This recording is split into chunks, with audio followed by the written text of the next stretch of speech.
السلام عليكم ورحمة الله وبركاته. إن شاء الله تكونوا بخير. إن شاء الله النهاردة هقدم لك تردد قناة بين سبورت المفتوحة. القناة دي شغالة مؤقتا، هتشتغل وقت الماتش وتقفل تاني، وهي ذات مباريات قبل كده. وبالنسبة للقناة الجزائرية اللي احنا نوهنا عليها في الفيديو اللي فات إنها تذيع مباراة مصر، فطبعا ما ذاعتش ماتش مصر. أنا طبعا بقدم لك المعلومة، بوريك القناة اللي ممكن تسمع عليها الماتش، لكن القناة ذاعت أو ما ذاعتش دي ما تبقى من المصدر نفسه. بس القناة النهاردة إن شاء الله دي هي اللي أعلنت إنها تذيع مباريات مصر القادمة، مصر ونيوزيلندي ومصر وإيران ومنتخبات العربية.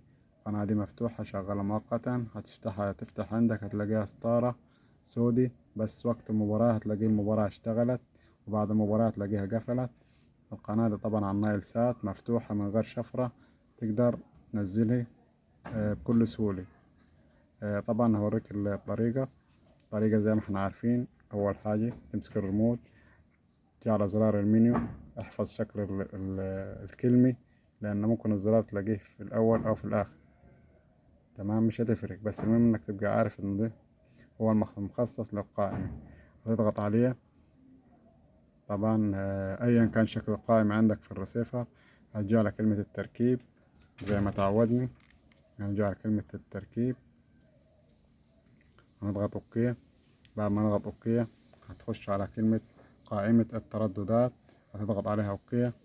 لو ما فتحتش عندك وجابت لك مربع فيه 4 خانات فاضي، هتحط فيه 4 اصفار.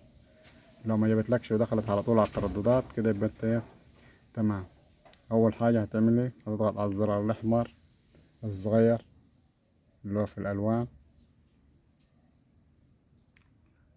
تمام، بعد ما ضغطنا عليه هتجيلك القائمة دي. طبعا الزرار ده اللي هو من خلاله بتضيف التردد طبعا هو 12 2 4 5 12 245. هتنزل تحت شوية، هتكتب 27 500. طبعا التردد أصلا عمودي، الاستقطاب بتاعه عمودي.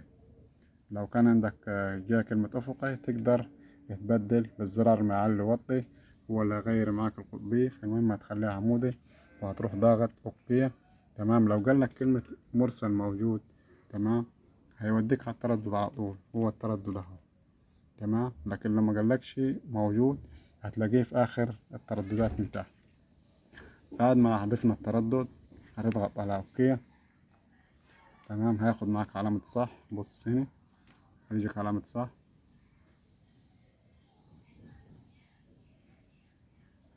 بعد ما ادينا علامة صح هنضغط على الزرار الأزرق عشان نبحث التردد.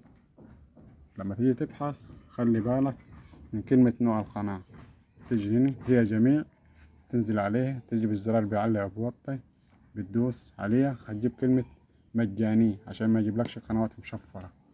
هتروح دايس اوكي. بعد ما ضغطنا اوكي هيبحث تردد، هتيجي القناة هنا اهي، ركز شوية، بين سبورت. تمام، هنضغط نعم عشان تحفظ التردد. بعد ما تحفظ التردد وحفظ البحث القناة نزلت اهي، هتبص تلاقيها في آخر الرسيفر عندك ادي القناة. تمام، نزلت، بس حاليا ستارة سودي ما بتشتغلش غير وقت المباراة بس. خلي القناة دي عندك، وإن شاء الله وقت الماتش تقلب عليه هتلاقيها شغالة معاك، وهتزيلك إن شاء الله الماتش. ماتشات تاني كتير طبعا هم اللي أعلنوا الكلام دي، وأنا بديك المعلومة بوريك القناة عشان تخليها عندك. وإن شاء الله تستمتع بمباريات ومشاهدة ممتعة إن شاء الله. السلام عليكم ورحمة الله وبركاته.